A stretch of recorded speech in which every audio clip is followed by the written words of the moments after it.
Not all works of art are meant to be admired. Some are meant to be feared.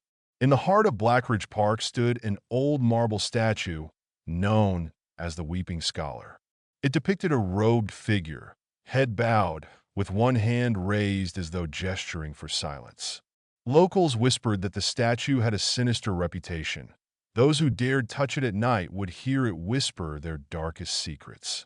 For years, it was a favorite spot for dares among teens, but few actually braved its presence. Most would chicken out at the last second, claiming they felt watched.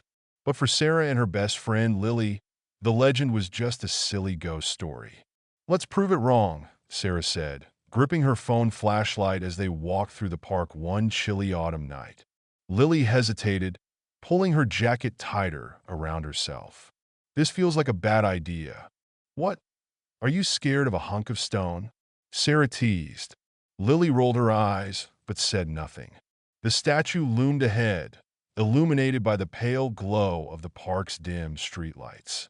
Even in the faint light, its features seemed eerily lifelike, the folds of the robe so detailed they looked soft to the touch. "All right, here goes nothing," Sarah said, stepping up to the statue. She glanced at Lily. "You ready?" Lily nodded, though her face betrayed her fear. Sarah reached out and placed her hand on the cold marble. At first, nothing happened. Sarah turned to Lily with a triumphant grin. "See? Just a statue." But then she felt it, a faint vibration beneath her palm. She froze, her smile fading. "Do you feel that?" Sarah whispered. "Feel what?" Lily asked, her voice trembling. Before Sarah could answer, a soft whisper filled the air, so faint it could have been mistaken for the wind. But it wasn't. The voice was low and raspy, speaking directly into Sarah's ear. "Why did you lie?" it hissed. Sarah's breath caught. She yanked her hand away, stumbling back. "Did you hear that?" she asked, her voice shaking. "Hear what?" Lily asked, her eyes wide with concern. "It spoke to me," Sarah said. "It knows something."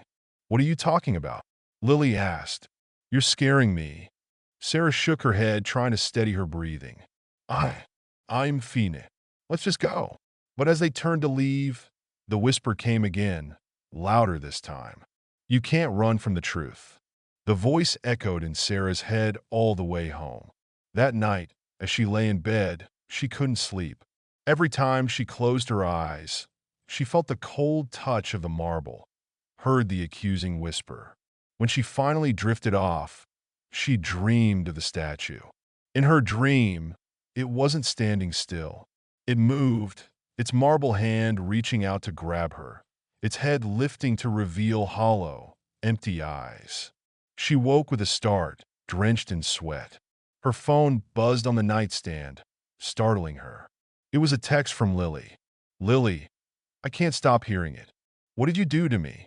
Heart pounding, Sarah typed back, "I didn't do anything. Are you okay?" But there was no response.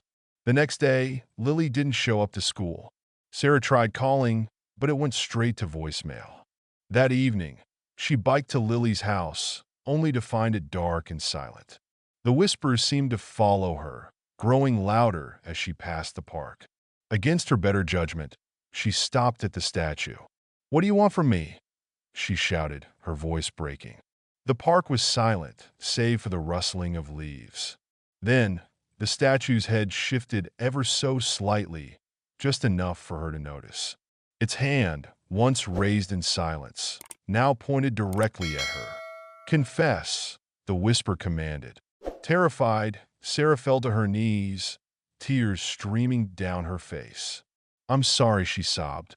"Elite, I cheated on the history exam. Okay, I'm sorry." The whispering stopped. The air grew still, the oppressive weight lifting from her chest.